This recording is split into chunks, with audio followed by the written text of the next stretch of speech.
All right, Savages. Co-main event, Robert Whittaker versus Paulo Costa. Robin, what you got for the Reaper?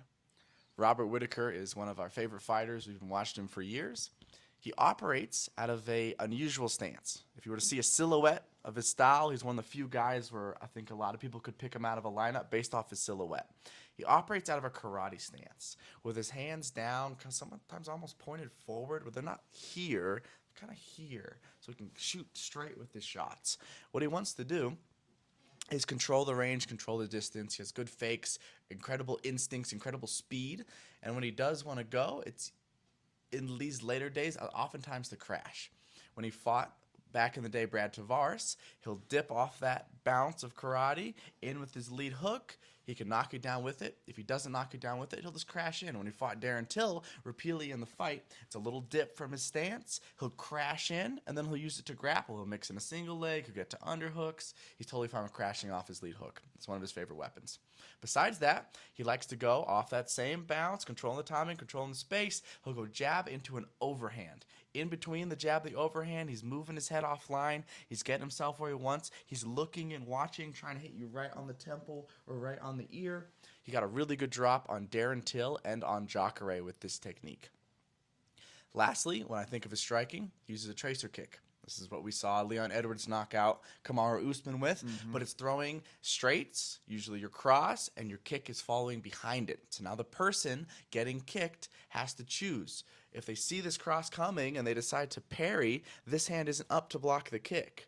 That's what he's looking for. He wants you to react to the punches, wants you to choose the punch. Now your punch comes and then your kick comes, wraps around the partner's neck, and does a lot of damage. He really hurt Jared Cannonier with this. He really hurt Jacare with this. That helped him get the finish in that fight. It's one of his favorite tools. He also hit it on Brunson in an amazing performance. So Robert Whittaker, one of the all-time greats. How do you think he matches up against Paulo Costa? Paulo Costa, he was on the Ultimate Fighter for a while. He's a bodybuilder. That's his base. And you can see it in some of his style. This dude is a bruiser. He goes out there wanting to throw heavy boxing combinations. Really big for the weight class and just carries a tremendous amount of power. He does his best work when he throws more than one shot with his hands. He's got a nasty whipping uppercut and digs in really nice left hooks. He also has a great right body kick, and if he gets the opportunity, he'll blast that in on his partner. We've started to see him grapple a little bit more and secure some takedowns in some top position like against Rockhold, but for the most part, he wants to stand, he wants to trade, and hopefully not drink too much wine before this fight. This is a great matchup on paper. It's going to be a fun, in my mind, largely striking affair. We've seen Whittaker hurt before, and Costa's an incredibly dangerous striker. But how do you see this fight playing out? If you have to look into your crystal ball, how does this one go?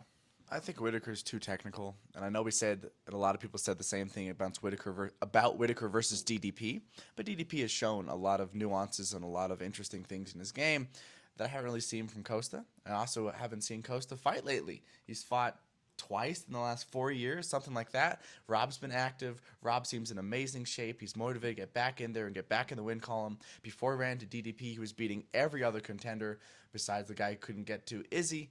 So I think Robert Whittaker gets back on track in this fight. I think he outpoints Paulo Costa for 3 rounds. Whittaker operates at a range that's out of boxing range, and he blitzes in, and he can mix in even a double leg there, and he can kick more than Costa. I think he's faster.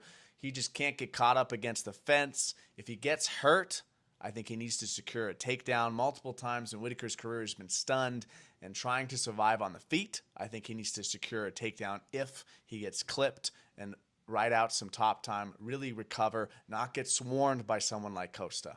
I do think Whittaker takes this one. I'm going to go by decision. Robert Whittaker. All right, Savages. Next matchup, Robert Whittaker versus Paulo Costa. Robin, what you got for Mr. Costa? I got Whittaker.